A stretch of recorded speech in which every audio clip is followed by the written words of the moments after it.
आइए आज से शुरू करते हैं कहानियों का एक नया सिलसिला। आज की पहली कहानी सुकरात के विचार। अगर आप मजबूत बनना चाहते हैं तो सबसे पहले अपनी कमजोरियां दूर करें। एक बार कमजोरियां दूर हो जाएंगी तो फिर आप कुछ भी कर सकते हैं। सफलता का रहस्य सुकरात। एक बार एक व्यक्ति ने महान फिलोसोफर सुकरात से पूछा कि सफलता का रहस्य क्या है? What is the secret of success? सुकरात ने उस इंसान को कहा कि वह कल सुबह नदी के पास मिले, वहीं पर उसे अपने प्रश्न का जवाब मिलेगा। जब दूसरे दिन सुबह वह व्यक्ति नदी के पास मिला तो सुकरात ने उसको नदी में उतरकर नदी की गहराई मापने को कहा। वह व्यक्ति नदी में उतरकर आगे की तरफ जाने लगा। जैसे ही पानी उस व्यक्ति के नाक पर पहुंचा, पीछे से सुकरात ने आकर अचानक से उसका मुंह पानी में डुबो दिया। वह व्यक्ति बाहर निकलने के लिए झटपटाने लगा, कोशिश करने लगा, लेकिन सुकरात थोड़े ज्यादा स्ट्रांग थे। सुकरात ने उसे काफी देर तक पानी में डुबोए रखा। कुछ समय बाद सुकरात ने उसे छोड़ दिया और उस व्यक्ति ने जल्दी से अपना मुंह पानी से बाहर निकालकर जल्दी जल्दी सांस ली।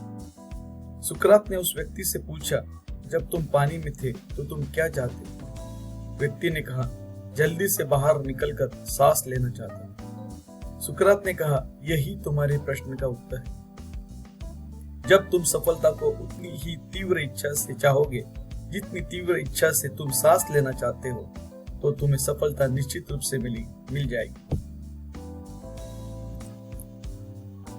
अगली कहानी अभ्यास का महत्व। आज की कहानी अभ्यास का महत्व। प्राचीन समय में विद्यार्थी गुरुकुल में रहकर ही पढ़ा करते थे। बच्चे को शिक्षा ग्रहण करने के लिए गुरुकुल भेजा जाता था। बच्चे गुरुकुल में गुरु के सानिध्य में आश्रम की देखभाल किया करते थे और अध्ययन भी किया करते थे। वरदराज को भी सभी की तरह गुरुकुल भेज दिया गया। वहां आश्रम में अपने साथियों के साथ घुलने मिलने लगा, लेकिन वह पढ़ने में बहुत ही कमजोर था। गुरुजी की कोई भी बात उसके बहुत कम समझ में आती थी। इस कारण सभी के बीच वह उपहास का कारण बनता है। उसके सारे साथी अगली कक्षा में चले गए, लेकिन वो आगे नहीं बढ़ पाए। गुरुजी ने भी आखिर हार मानकर उसे बोला, बेटा वरदराज, मैंने सारे प्रयास करके देख लिए, अब यही उचित होगा कि तुम यहाँ अपना समय बर्बाद मत करो। अपने घर चले जाओ और घर वालों की काम में मदद करो। वरदराज ने भी सोचा कि शायद विद्या मेरी किस्मत में नहीं है, और भारी मन से गुरुकुल से घर के लिए निकल गया। दोपहर का समय था। रास्ते में उसे प्यास लगने लगी। इधर उधर देखने से उसने पाया कि थोड़ी दूर पर कुछ महिलाएं कुएं से पानी भर रही थी। वह कुएं के पास गया। वहां पत्थरों पर रस्सी के आने जाने से निशान बने हुए थे। तो उसने महिलाओं से पूछा, यह निशान आपने कैसे बनाए? तो एक महिला ने जवाब दिया, बेटे, यह निशान हमने नहीं बनाए, यह तो पानी खींचते समय इस कोमल रस्सी के बार बार आने जाने से ठोस पत्थर पर भी ऐसे निशान बन गए। वरदराज सोच में पड़ गया। उसने विचार किया कि जब एक कोमल रस्सी के बार बार आने जाने से एक ठोस पत्थर पर गहरे निशान बन सकते हैं, तो निरंतर अभ्यास से नई विद्या ग्रहण क्यों नहीं कर सकते? वरदराज ढेर सारे उत्साह के साथ वापस गुरुकुल आया और अथक कड़ी मेहनत। गुरुजी ने भी खुश होकर भरपूर सहयोग किया। कुछ ही सालों बाद यह मंदबुद्धि बालक वरदराज आगे चलकर संस्कृत व्याकरण का महान विद्वान बना, जिसने लघु सिद्धांत कौमुदी, मध्य सिद्धांत कौमुदी, सार सिद्धांत कौमुदी, युवार्णपद मंजरी की रचना की। तो इससे अपने को क्या शिक्षा मिलती है? What is the moral of the story? दोस्तों, अभ्यास की शक्ति का तो क्या कहना ही क्या, यह आपके हर सपने को पूरा करेगी। अभ्यास बहुत जरूरी है, चाहे वो खेल में हो या पढ़ाई में या किसी और चीज में। बिना अभ्यास के आप सफल नहीं हो सकते। अगर आप बिना अभ्यास के केवल किस्मत के भरोसे बैठे रहोगे तो आखिर में आपको पछतावे के सिवा और कुछ हाथ नहीं आएगा। इसीलिए अभ्यास के साथ धैर्य, परिश्रम और लगन रखकर आप अपनी मंजिल को पाने के लिए जुट जाएं। अगली कहानी अभिनव बिंद्रा की, जिद और जुनून ने दिलाया गोल्ड मेडल। आज की कहानी अभिनव बिंद्रा के बाद, जिद और जुनून ने दिलाया गोल्ड मेडल। ओलंपिक में भारत को गोल्ड मेडल मिलने से हर भारतवासी खुशी से झूम उठा। बिंद्रा की जिद और जुनून ने उन्हें इस मुकाम पर पहुंचाया। बैंकॉक में हुए वर्ल्ड शूटिंग चैंपियनशिप में बिंद्रा की टीममेट रही इंटरनेशनल शूटर श्वेता चौधरी ने कहा कि बिंद्रा जी ने कहा वह कर दिखाया। श्वेता मामूली अंतर से ओलंपिक टीम में जगह बनाने में नाकाम हुई। श्वेता ने बताया कि बिंद्रा ओलंपिक गोल्ड के लिए पिछले 4 साल से अनवरत मेहनत कर रहे।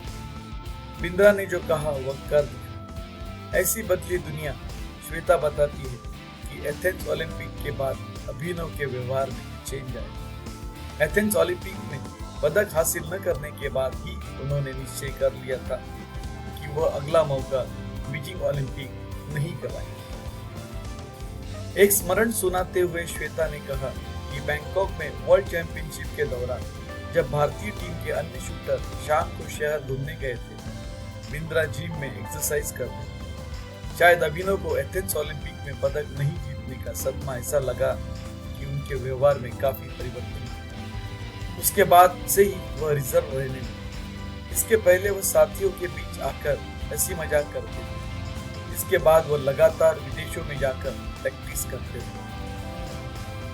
श्वेता ने बताया कि बिंद्रा ने स्वयं ही अपने लिए प्राइवेट कोच, पैथोलॉजिस्ट व फिजियो नियुक्त किया।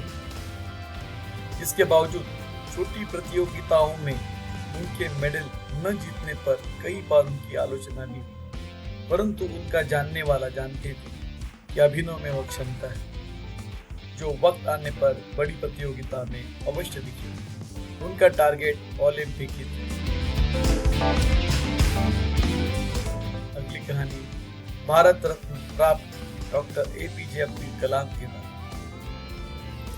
आज की कहानी भारत रत्न प्राप्त डॉक्टर APJ अब्दुल कलाम की बारे में। You have to dream before your dreams can come true. He used to tell this thing.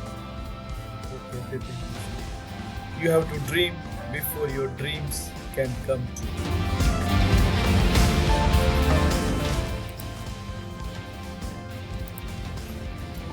Abdul Kalam का जन्म 15 अक्टूबर 1921 को तमिलनाडु के एक गांव धनुषकोडी में हुआ। इनके पिता मछुआरों को किराए पर नाव देते। कलाम ने अपनी पढ़ाई के लिए धन की पूर्ति हेतु अखबार बेचने का कार्य भी किया। डॉक्टर कलाम ने जीवन में अनेक चुनौतियों का सामना किया। उनका जीवन सदा संघर्षशील रहने वाले ऐसे व्यक्ति की कहानी है जिसने कभी हार नहीं दी तथा देश हित में अपना सर्वस्व न्यौछावर करते हुए सदा उत्कृष्टता के पथ पर चलते रहे। 71 वर्ष की आयु में भी वे अथक परिश्रम करते हुए भारत को सुपर पावर बनाने की ओर प्रयासरत थे।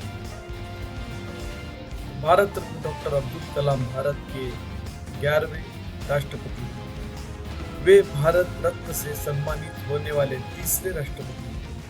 भारत के मिसाइल कार्यक्रम के जनक डॉक्टर कलाम ने देश को अग्नि एवं पृथ्वी जैसी मिसाइलें देकर चीन एवं पाकिस्तान को इनकी रेंज में लाकर दुनिया को चौंका दिया। एक बार एयरफोर्स के पायलट के साक्षात्कार में 9वें नंबर पर आने के कारण कुल 8 प्रत्याशियों का चयन करना उन्हें निराश होना पड़ा। वे ऋषिकेश बाबा शिवानंद के पास चले गए एवं अपनी व्यथाओं ने सुनाई। बाबा ने उन्हें कहा, Accept your destiny and go ahead with your life. You are not destined to become an Air Force pilot. What you are destined to become is not revealed now, but it is predetermined. Forget this failure, as it was essential to lead you to your existence. Become one with yourself, my son.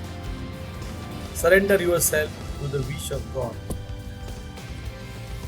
बाबा शिवानंद का कहने का अर्थ यह था कि असफलता से निराश होने की आवश्यकता नहीं। यह असफलता आपकी दूसरी सफलताओं के द्वार खोल सकती है। तुम्हें जीवन में कहाँ पहुंचना है इसका पता नहीं। आप कर्म करो, ईश्वर पर विश्वास करो।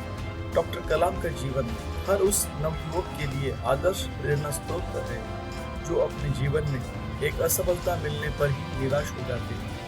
डॉक्टर कलाम ने अपने सारे जीवन में निस्वार्थ सेवा कार्य की।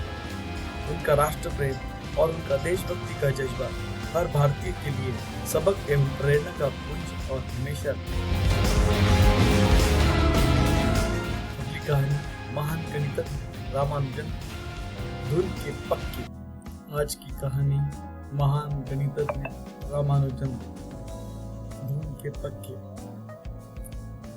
Sir Srinivasa Ramanujan, the man who knew infinity.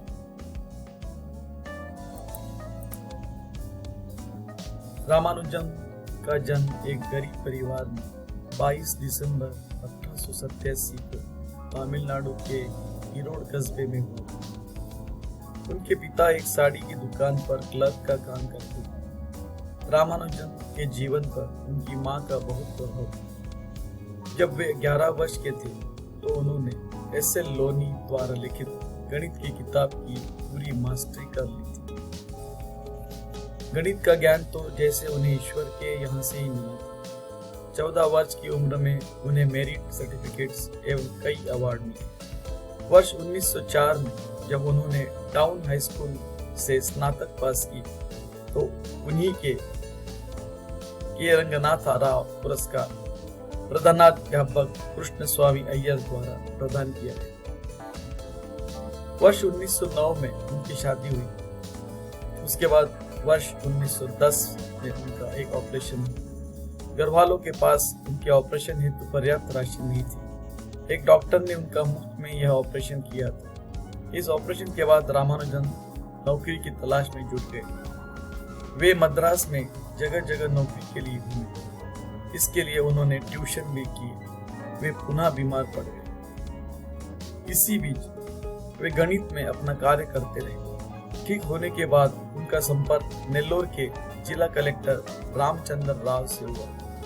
वह रामानुजन के गणित में कार्य से बेहद प्रभावित हुए। उन्होंने रामानुजन की आर्थिक मदद भी की। वर्ष 1912 में उन्हें मद्रास में चीफ अकाउंटेंट के ऑफिस में क्लर्क की नौकरी भी मिली। वे ऑफिस का कार्य जल्दी पूरा करने के बाद गणित का रिसर्च करते रहे। इसके बाद वे इंग्लैंड चले गए। वहां उनके कार्य को खूब प्रशंसा मिली। उनके गणित के अनूठे ज्ञान को खूब सराहना मिली। वर्ष 1918 में उन्हें ट्रिनिटी कॉलेज कैम्ब्रिज का fellow of Trinity college Cambridge चुना गया। वह पहले भारतीय थे जिन्हें इस सम्मान के लिए चुना गया। बहुत मेहनती एवं धूल के पक्के थे। कोई भी विषम परिस्थिति, आर्थिक कठिनाइयां, बीमारी एवं अन्य परेशानियां उन्हें अपनी धुन से नहीं टिका सकी। वे अंततः सफल हुए। आज उन्हें विश्व के महान गणितज्ञों में शुमार किया जाता है। 32 वर्ष की छोटी उम्र में ही इस प्रतिभाशाली व्यक्ति का देहावसान हो गया। दुनिया ने एक महान गणितज्ञ को खो दिया। आपको यह real life inspirational stories in Hindi कैसी लगी? कमेंट करके अपनी प्रतिक्रिया जरूर दें। और आपको ये सब अच्छा लगा तो हमारे चैनल को सब्सक्राइब करें और लाइक करें और शेयर जरूर करें। धन्यवाद।